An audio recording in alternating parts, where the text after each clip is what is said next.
Hello everyone, folded hands. Class 12 English Kaleidoscope. Freedom. George Bernard Shaw. Page number 123. Stop and think. Question 1. What are the links between natural jobs, labor and slavery? प्रश्न 1. प्राकृतिक नौकरियों, श्रम और गुलामी के बीच क्या संबंध हैं? Answer. We are slaves of natural jobs which we cannot shirk. Every person needs to sleep, and needs to eat and drink. We need a bed for sleeping. We need food to eat, and we need water and many other liquids to drink. To get these things, we need to work so that we can earn money to buy necessities and luxuries. उत्तर. हम प्राकृतिक कामों के गुलाम हैं, जिनसे हम बच नहीं सकते. हर व्यक्ति को सोना, खाना पीना चाहिए. हमें सोने के लिए बिस्तर चाहिए. हमें खाने के लिए भोजन चाहिए, और पीने के लिए पानी और कई अन्य तरल पदार्थ चाहिए. इन चीज़ों को पाने के लिए हमें काम करना चाहिए ताकि हम ज़रूरत की चीज़ें और विलासिता खरीदने के लिए पैसे कमा सकें. This ultimately leads to slavery because in order to earn enough money we have to work for someone and have to conform to certain written and unwritten rules at the workplace. This shows that there are well-established links between natural jobs, labor and slavery. यह अंततः गुलामी की ओर ले जाता है क्योंकि पर्याप्त पैसा कमाने के लिए हमें किसी के लिए काम करना पड़ता है और कार्यस्थल पर कुछ लिखित और अलिखित नियमों का पालन करना पड़ता है. इससे पता चलता है कि प्राकृतिक नौकरियों, श्रम और गुलामी के बीच अच्छी तरह से स्थापित संबंध हैं. Question 2. What ought to be the object of all governments, and what do we actually find it to be? प्रश्न 2. सभी सरकारों का उद्देश्य क्या होना चाहिए, और हम वास्तव में इसे क्या पाते हैं? Answer. The object of all governments is ought to be to provide freedom to its citizens so that the individual should be able to work only enough to provide for his and his family. But this does not happen. Instead, every person is forced to work for many hours in a day so that she can contribute to the tax kitty of the government, which can be partly used for welfare and mostly used for extravagance of people in powerful position. उत्तर. सभी सरकारों का उद्देश्य अपने नागरिकों को स्वतंत्रता प्रदान करना होना चाहिए ताकि व्यक्ति केवल अपने और अपने परिवार के लिए ही काम कर सके. लेकिन ऐसा नहीं होता. इसके बजाय, हर व्यक्ति को दिन में कई घंटे काम करने के लिए मजबूर किया जाता है ताकि वह सरकार के कर कोष में योगदान दे सके, जिसका कुछ हिस्सा कल्याण के लिए और ज्यादातर शक्तिशाली लोगों की फिजूल खर्ची के लिए इस्तेमाल किया जा सकता है.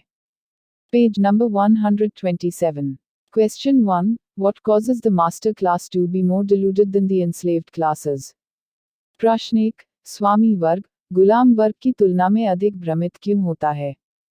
Answer. Delusion can be defined as an idiosyncratic belief maintained by someone but contradictory to the harsh realities of the world.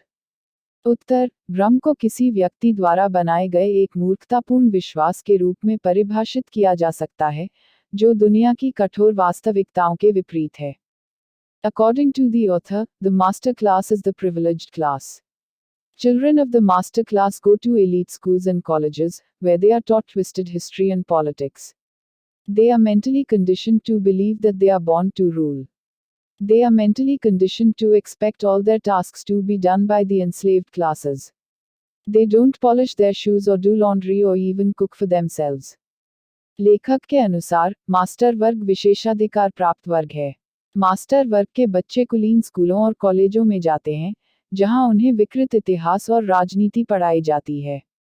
उन्हें मानसिक रूप से यह मानने के लिए तैयार किया जाता है कि वे शासन करने के लिए पैदा हुए हैं. उन्हें मानसिक रूप से यह उम्मीद करने के लिए तैयार किया जाता है कि उनके सभी काम गुलाम वर्ग द्वारा किए जाएंगे. वे अपने जूते पॉलिश नहीं करते, कपड़े नहीं धोते या यहाँ तक कि खुद के लिए खाना भी नहीं बनाते. They keep servants for that. On the contrary, the author says that every person must do its own work. People from the underprivileged class do not have such delusions, and they do their own chores. The author says that the mental conditioning right from the childhood results in delusion for the master class. इसके लिए वे नौकर रखते हैं. इसके विपरीत लेखक कहते हैं कि हर व्यक्ति को अपना काम खुद ही करना चाहिए. वंचित वर्ग के लोगों में ऐसी भ्रांतियां नहीं होती और वे अपना काम खुद ही करते हैं. लेखक कहते हैं कि बचपन से ही मानसिक कंडीशनिंग के कारण मालिक वर्ग के लिए भ्रांतियां पैदा होती हैं. Question 2. According to Aristotle, what are the conditions to be fulfilled for the common people to accept law and order, and government, and all that they imply? प्रश्न 2. अरस्तु के अनुसार, आम लोगों द्वारा कानून और व्यवस्था, सरकार और इनसे जुड़ी सभी बातों को स्वीकार करने के लिए क्या शर्तें पूरी होनी चाहिए?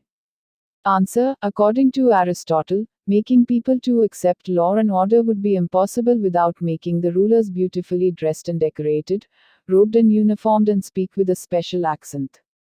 The ruler should appear grandiose. He should ride the costliest car, or carriage drawn by thoroughbred horses. The ruler should not do menial tasks, like cleaning his boots, or fetching a glass of water, because such tasks can be done by mere ringing of a bell. This implies that people must be made ignorant isolators before being turned into obedient and law-abiding citizens. उत्तर. अरस्तु के अनुसार, लोगों को कानून और व्यवस्था स्वीकार करने के लिए तैयार करना तब तक असंभव होगा जब तक कि शासकों को सुंदर कपड़े पहनाए और सजाया न जाए, उन्हें वस्त्र और वर्दी पहनाई जाए और वे एक विशेष लहजे में बात न करें। शासक को भव्य दिखना चाहिए। उसे सबसे महंगी कार या गाड़ी, जो कि शुद्ध नस्ल के घोड़ों द्वारा खींची जाती है, पर सवार होना चाहिए। शासक को अपने जूते साफ करने या एक गिलास पानी लाने जैसे तुच्छ काम नहीं करने चाहिए, क्योंकि ऐसे काम केवल घंटी बजाने से हो सकते हैं। इसका मतलब है कि लोगों को आज्ञाकारी और कानून का पालन करने वाले नागरिक बनने से पहले अज्ञानी अलगाववादी बनाया जाना चाहिए। This situation is prevalent even in modern times. Although democratic governments are in place in most of the countries, yet country heads live in grand palaces or mansions. They are provided with an army of staffs to do various chores. They wear clothes of costly brands, ride in huge cavalcade of costly cars, and never miss a chance to show all the pomp associated with the royalty. We, as citizens, end up adulating a ruler who looks good, even if the looks are a result of careful use of Botox and other enhancers. यह स्थिति आधुनिक समय में भी व्याप्त है।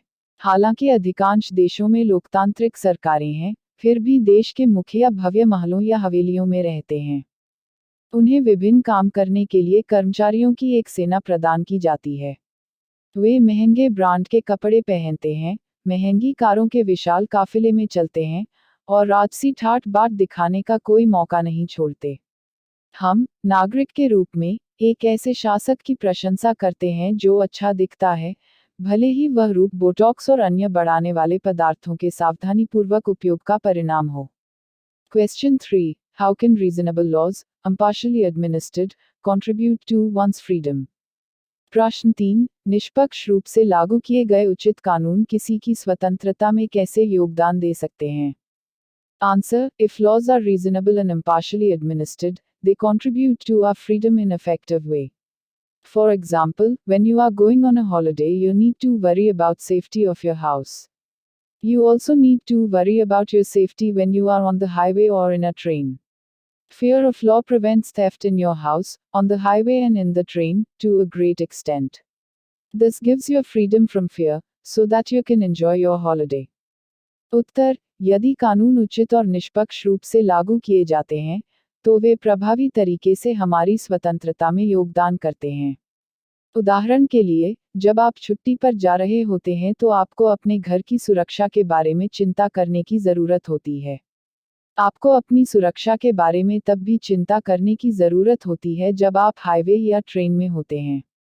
कानून का डर आपके घर, हाईवे और ट्रेन में चोरी को काफ़ी हद तक रोकता है।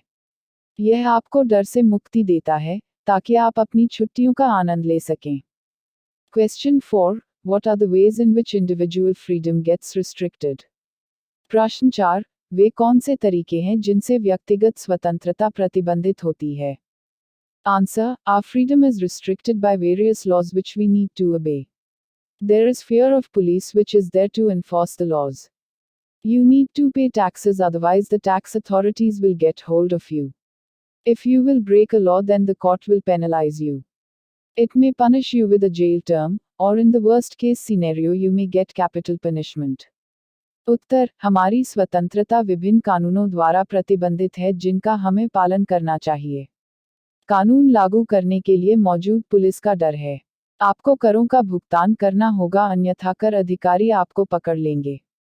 यदि आप कोई कानून तोड़ते हैं तो न्यायालय आपको दंडित करेगा। यह आपको जेल की सजा दे सकता है, या सबसे खराब स्थिति में आपको मृत्युदंड भी मिल सकता है। Understanding freedom and discipline, J Krishnamurti, page number 131. Stop and think. Question 1. Why do most people find it easier to conform, imitate, and follow a self-appointed guru? प्रश्न 1. अधिकांश लोगों को स्वयंभू गुरु की नकल करना, उनका अनुसरण करना और उनका अनुसरण करना अधिक आसान क्यों लगता है? Answer. Beating a trodden path is very easy, but making a new path is very difficult. Most of the people do not have inclination or the energy to set examples. Most of the people are wired to be conformist. So, most of the people find it easier to conform, imitate and follow a self-appointed guru. उत्तर, घिसे पिटे रास्ते पर चलना बहुत आसान है, लेकिन नया रास्ता बनाना बहुत मुश्किल है। ज्यादातर लोगों में उदाहरण पेश करने की इच्छा या ऊर्जा नहीं होती। ज्यादातर लोग अनुरूपतावादी होते हैं। इसलिए, ज्यादातर लोगों को अनुरूपता अपनाना, नकल करना और स्वयंभू गुरु का अनुसरण करना आसान लगता है। Question 2. What is the inward struggle that the author refers to? प्रश्न 2. लेखक किस आंतरिक संघर्ष की बात कर रहा है? Answer. Since our childhood, we are fed with copious doses of tradition. We are taught various do's and don'ts. At a young age, most of us want to do something unique. We have to break many shackles in order to make a new discovery and to chalk out a unique path for ourselves. So an inward struggle goes on, which is a struggle between the need to be conformist and the need to be on our own. The author says that even if you become successful and earn plenty, you are not an intelligent person if you are sticking to old traditions. You have to break the shackles in order to fulfill your true potential. उत्तर, बचपन से ही हमें परंपराओं की भरपूर खुराक दी जाती है। हमें कई तरह की बातें सिखाई जाती हैं कि क्या करना चाहिए और क्या नहीं। छोटी उम्र में, हम में से ज्यादातर लोग कुछ अनोखा करना चाहते हैं। हमें नई खोज करने और अपने लिए एक अनूठा रास्ता बनाने के लिए कई बंधनों को तोड़ना पड़ता है। इसलिए एक आंतरिक संघर्ष चलता रहता है जो कि अनुरूप होने की जरूरत और खुद पर निर्भर होने की जरूरत के बीच संघर्ष है। लेखक कहते हैं कि भले ही आप सफल हो जाएं और खूब कमाएं, लेकिन अगर आप पुरानी परंपराओं से चिपके रहते हैं तो आप बुद्धिमान व्यक्ति नहीं हैं। अपनी असली क्षमता को पूरा करने के लिए आपको बंधनों को तोड़ना होगा। Understanding the text. Question 1. Point out the difference between the slavery of man to nature and the unnatural slavery of man to man. प्रश्न 1. प्रकृति के प्रति मनुष्य की गुलामी और मनुष्य के प्रति मनुष्य की अप्राकृतिक गुलामी के बीच अंतर बताएं। Answer. Slavery to the nature is pleasant, but unnatural slavery of man to man is painful. Nature is kind to her slaves.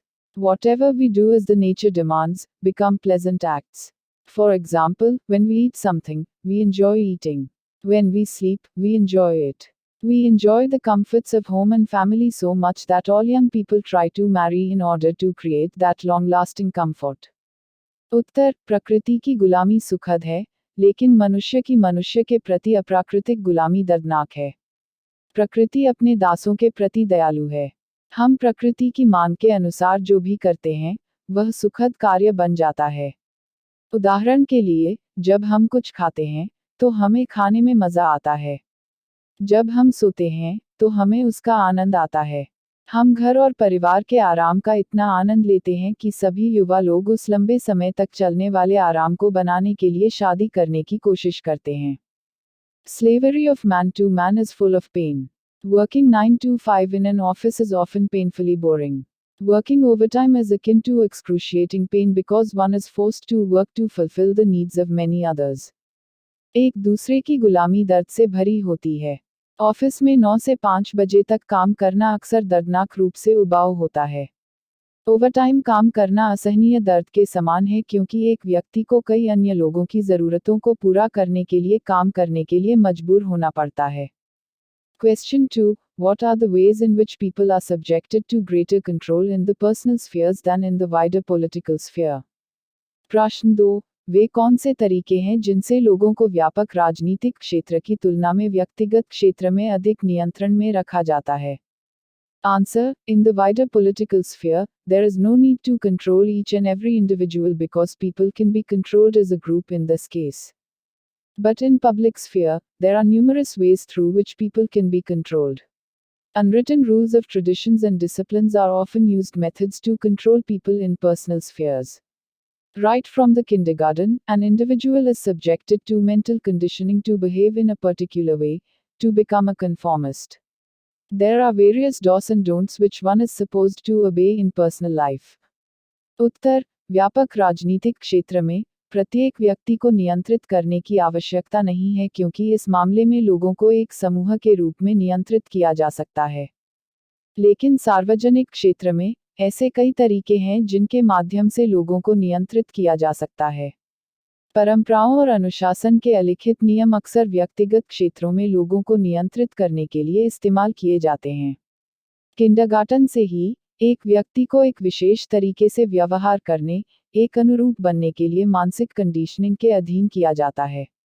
व्यक्तिगत जीवन में कई ऐसे नियम हैं जिनका पालन करना चाहिए। Question 3. List the common misconceptions about freedom that Shaw tries to debunk. प्रश्न 3. स्वतंत्रता के बारे में आम गलत धारणाओं की सूची बनाएं जिन्हें शॉ ने खारिज करने का प्रयास किया है। Answer: Shaw says that people don't know the real meaning of freedom. People of England think that freedom means leisure. They try to get whatever free time they can get to enjoy it and to splurge money on it. But in order to do that, people have to work overtime so that they can earn enough money, which is then taken away by the government and by numerous other people. उत्तर: शॉ कहते हैं कि लोग आज़ादी का असली मतलब नहीं जानते। इंग्लैंड के लोग सोचते हैं कि आज़ादी का मतलब है आराम। वे जितना भी खाली समय मिलता है, उसका आनंद लेने और उस पर पैसे खर्च करने की कोशिश करते हैं। लेकिन ऐसा करने के लिए लोगों को ओवरटाइम काम करना पड़ता है ताकि वे पर्याप्त पैसा कमा सके जिसे बाद में सरकार और कई अन्य लोग छीन लेते हैं। Question 4. Why, according to Krishnamurti, are the concepts of freedom and discipline contradictory to one another? प्रश्न 4. कृष्णमूर्ति के अनुसार स्वतंत्रता और अनुशासन की अवधारणाएं एक दूसरे के विरोधाभासी क्यों हैं? Answer: Discipline is a tool to put everyone in a frame. You are confined to a frame of what to do and what not to do, in order to conform to the norms of the society. According to Krishnamurti, this cannot be equivalent to freedom because freedom is all about breaking the shackles to come out of the frame. So, freedom and discipline are contradictory to one another. उत्तर: अनुशासन हर किसी को एक दायरे में रखने का एक साधन है। समाज के मानदंडों के अनुरूप होने के लिए आपको क्या करना है और क्या नहीं करना है, इसके दायरे में सीमित कर दिया जाता है। कृष्णमूर्ति के अनुसार, यह स्वतंत्रता के बराबर नहीं हो सकता क्योंकि स्वतंत्रता का मतलब है बंधनों को तोड़कर दायरे से बाहर आना। इसलिए, स्वतंत्रता और अनुशासन एक दूसरे के विरोधाभासी हैं। Question 5. How does the process of inquiry lead to true freedom? प्रश्न 5. अन्वेषण की प्रक्रिया सच्ची स्वतंत्रता की ओर कैसे ले जाती है? Answer: Inquiry makes you intelligent. If you are good at cracking entrance examinations, you will definitely find a high-paying job, as per the norms of the society. You end up marrying a partner as per the choice of the society and live a life which may appear blissful. But in doing so, you end up becoming a conformist. Once you inculcate the habit of becoming inquisitive, you can explore the whole world and end up making great discoveries. This will give you true freedom. उत्तर: जिज्ञासा आपको बुद्धिमान बनाती है। यदि आप प्रवेश परीक्षाओं में सफल होने में अच्छे हैं, तो आपको समाज के मानदंडों के अनुसार निश्चित रूप से उच्च वेतन वाली नौकरी मिलेगी। आप समाज की पसंद के अनुसार एक साथी से शादी करते हैं और एक ऐसा जीवन जीते हैं जो आनंदमय प्रतीत हो सकता है। लेकिन ऐसा करने में, आप एक अनुरूपतावादी बन जाते हैं। एक बार जब आप जिज्ञासु बनने की आदत डाल लेते हैं, तो आप पूरी दुनिया का पता लगा सकते हैं और महान खोज कर सकते हैं। यह आपको सच्ची स्वतंत्रता देगा। थैंक्स।